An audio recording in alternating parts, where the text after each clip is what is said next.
Hello students, in this session we will discuss about coefficient of friction.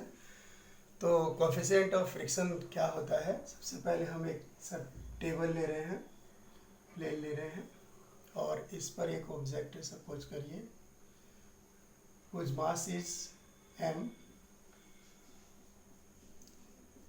तो its weight w is equal to mg, vertically downward direction में act होगा और जो इसका normal reaction होगा, क्योंकि हम जानते हैं according to third law of motion कि हर एक एक्शन का अपोजिट डायरेक्शन में इक्वल रिएक्शन होता है, तो इस रिएक्शन को हमने आर से डिनोट कर दिया। ठीक है, तो यहाँ पर क्या है कि आर इज इक्वल टू जो है एम जी के बराबर है, आर एम जी के बराबर है। जो नॉर्मल रिएक्शन है बॉडी का सरफेस के नॉर्मल है, परपेंडिकुलर है और हमेशा नॉर्मल ही होगा, सरफेस के परपेंडिकुलर ही होगा।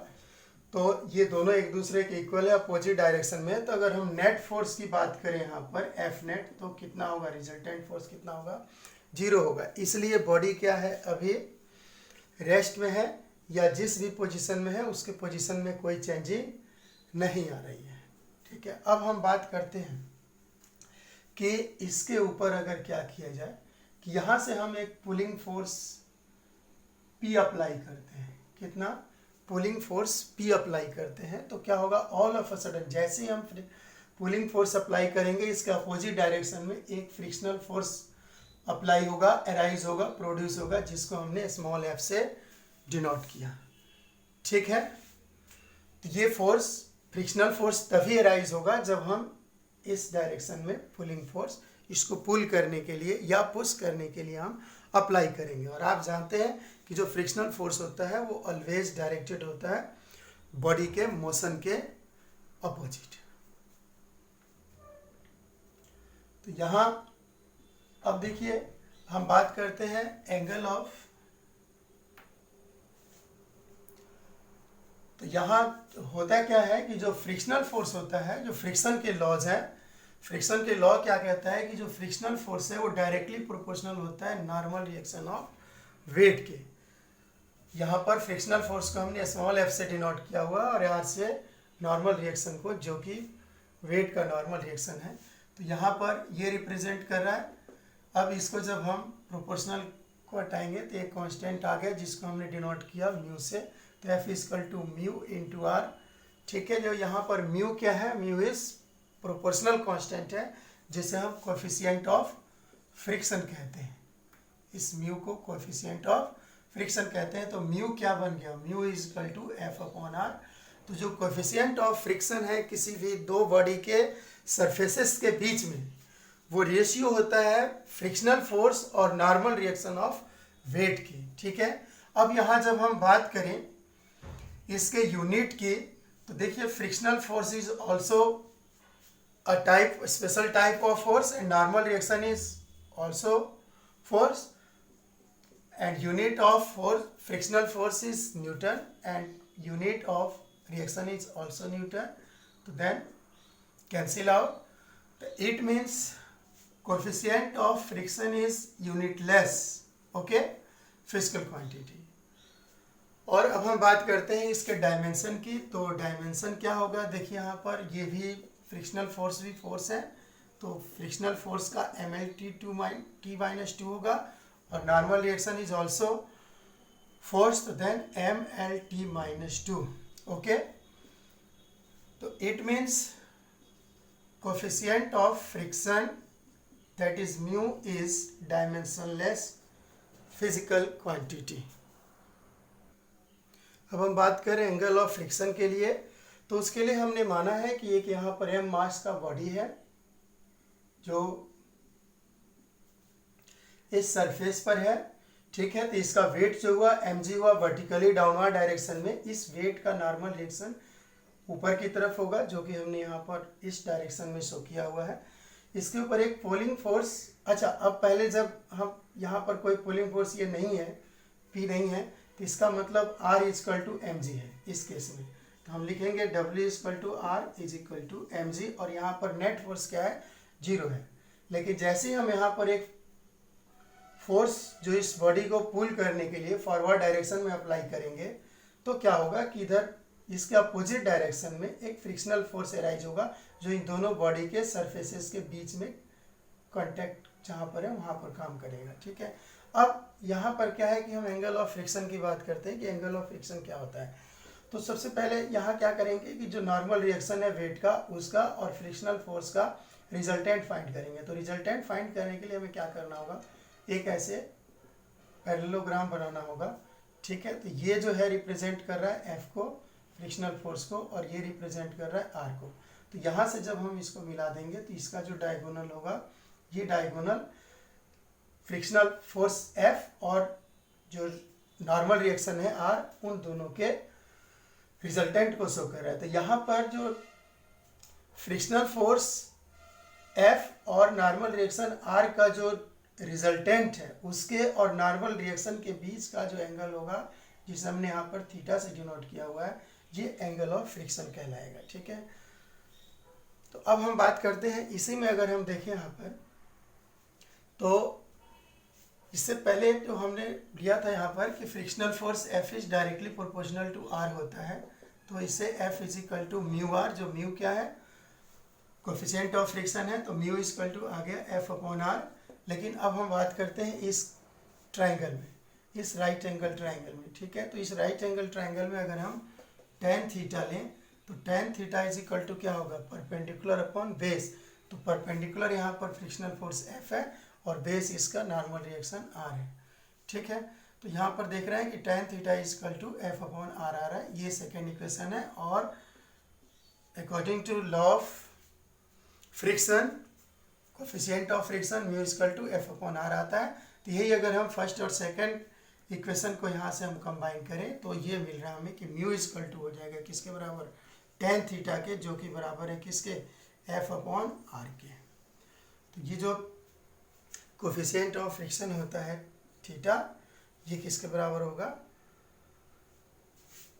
एफ अपॉन आर के। अब हम बात करते हैं कि एंगल ऑफ रिपोज या एंगल ऑफ स्लाइड क्या होता है। तो एंगल ऑफ रिपोज या एंगल ऑफ स्लाइडिंग वो मिनिमम एंगल है जिससे कि इंक्लाइंड प्लेन के ऊपर रखा हुआ कोई object just begins to slide down. Okay, तो यहाँ पर आप देख रहे हो कि जो हमने एंगल ऑफ रिपोज को अल्फा से डिनोट किया हुआ है। तो यहाँ पर हम सपोज करते हैं कि एक एम मास का बॉडी है, तो इसका वेट जो काम करेगा वो किधर काम करेगा, वर्टिकली डाउनवर्ड डायरेक्शन में काम करेगा, जो कि कितना हुआ, mg हुआ। इसका नॉर्मल रिएक्शन इस इंक्लाइंड प्लेन के सरफेस के नॉर्मल लेना है, जो कि r हुआ। ठीक है, अब हमें क्या करना है कि इस वेट का mg का हमें एक ऐसा कंपोनेंट लेना है जो क्या हो, इस इंक्लाइंड प्लेन के अलोंग हो। ठीक है, दूसरा कहीं भी हो। तो जब हम इस इंक्लाइंड प्लेन के अलोंग एक कंपोनेंट ले लेंगे तो ऑब्वियसली जो दूसरा कंपोनेंट होगा वो नॉर्मल रिएक्शन आर के अपोजिट डायरेक्शन में होगा, इस डायरेक्शन में। ठीक है, तो यहाँ पर ये जो एंगल ऑफ इंक्लिनेशन है जिसे हमने एंगल ऑफ रिपोज कहा है, ये एक स्पेशल केस है angle of repose, angle of inclination का। ठीक है, तो ये जितना एंगल होगा तो ज्योमेट्री से उतना ही एंगल ये भी हो गया, यानी कि ये कितना हो गया, अल्फा हो गया। तो अब हम देख रहे हैं कि ये जो mg है तो यहाँ पर ये कितना हो जाएगा, mg cos अल्फा हो जाएगा, और ये वाला कंपोनेंट जो होगा वो mg sin अल्फा होगा। अब आप देख रहे हो कि यही mg sin अल्फा है जो इस बॉडी को, जिसका मास m है, उसको इस इंक्लाइंड प्लेन पे डाउनवर्ड डायरेक्शन में लाने के लिए रिस्पॉन्सिबल है। तो वैसे यहाँ पर जो डाउनवर्ड डायरेक्शन में फोर्स काम कर रहा है, देखिए mg sin अल्फा, तो देखिए यहाँ पर नॉर्मल रिएक्शन आर को mg cos अल्फा क्या कर रहा है, कैंसिल कर दे रहा है। ठीक है, ओके, तो ये mg sin अल्फा ही ऐसा फोर्स है, ये कंपोनेंट है जो इस बॉडी को इंक्लाइंड प्लेन के अलोंग इंक्लाइंड प्लेन पे डाउनवर्ड डायरेक्शन में स्लाइड करने के लिए रिस्पॉन्सिबल है। तो इसका मतलब कि mg sin अल्फा हुआ, इसी की वजह से क्या होगा, जैसे ही डायरेक्शन में डाउनवर्ड डायरेक्शन में एक्ट हो रहा है, वैसे ही यहाँ पर इन दोनों बॉडी के सरफेस के कांटेक्ट के बीच में एक फ्रिक्शनल फोर्स एराइज होगा, जिसको हमने स्मॉल f से डिनोट किया हुआ है। तो यहाँ पर हम जानते हैं कि जो फ्रिक्शनल फोर्स होता है, frictional force is directly proportional to normal reaction r, अब इसका मतलब हुआ कि f is equal to mu R, ठीक है, या हम इसे ऐसे कहेंगे कि यहाँ पर जो f is equal to mu R है, तो r की वैल्यू किसके बराबर है, देख रहे हो आप, r की वैल्यू mg cos अल्फा के बराबर है, तो यहाँ से आ गया कि f is equal to mu mg cos alpha आ गया, ठीक है, ये फ्रिक्शनल फोर्स आ गया। अब हम जानते हैं कि बॉडी जो है इस इंक्लाइंड प्लेन के अलोंग स्लाइड कर रहा है, डाउन हो रहा है, तो इसका मतलब कि जो डाउनवर्ड डायरेक्शन में इंक्लाइंड प्लेन के अलोंग जो फोर्स काम कर रहा है डाउनवर्ड डायरेक्शन में, वो ज़्यादा है इस फ्रिक्शनल फोर्स से। तो इसे हम ऐसे रिप्रेजेंट करेंगे कि mg sine alpha is greater than frictional force. तो ऑब्वियसली इन दोनों का जो डिफरेंस होगा, जिसे हमने रिप्रेजेंट किया है mg sine alpha minus F, जो कि एक पॉजिटिव वैल्यू आएगी, ऑब्वियसली एक पॉजिटिव वैल्यू आएगी, और यही पॉजिटिव वैल्यू क्या होगा, इन दोनों फोर्स का एक रिजल्टेंट होगा, जो इस बॉडी को इस स्लाइड के अलोंग डाउनवर्ड डायरेक्शन में स्लाइड करने के लिए रेस्पॉन्सिबल होगा। तो यहाँ पर देख रहे हैं कि हम नेट फोर्स जीरो नहीं है, नेट फोर्स कोई पॉजिटिव वैल्यू है और उसका डायरेक्शन क्या है, डाउनवर्ड डायरेक्शन में है।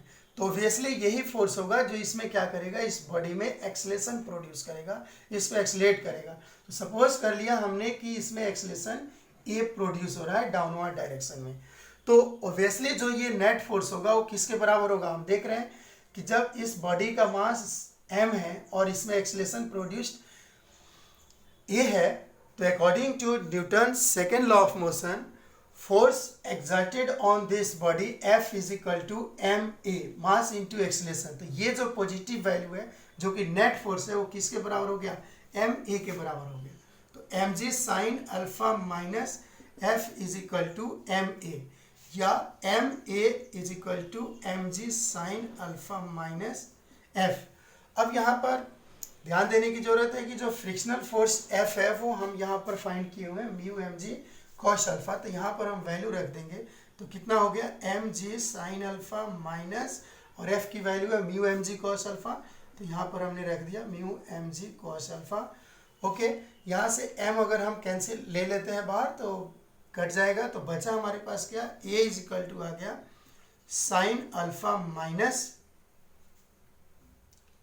म्यू cos अल्फा इंटू जी।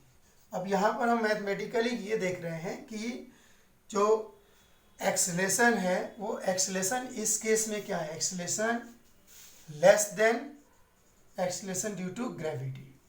मतलब अगर बॉडी कोई इंक्लाइंड प्लेन पे डाउनवर्ड डायरेक्शन में स्लाइड हो रहा है, तो उसमें जो एक्सलेशन प्रोड्यूस्ड होगा डाउनवर्ड डायरेक्शन में, वो एक्सलेशन ड्यू टू ग्रेविटी से हमेशा लेस होगा, ठीक है। तो यहाँ पर जो एक्सलेशन जो फॉर्म हो रहा है, प्रोड्यूस हो रहा है, उसकी वैल्यू कितनी आ रही है, एक्सलेशन की वैल्यू आ रही है a is equal to sine alpha minus mu cos alpha into G, जिसे हम एक्सलेशन को फाइंड कर सकते हैं।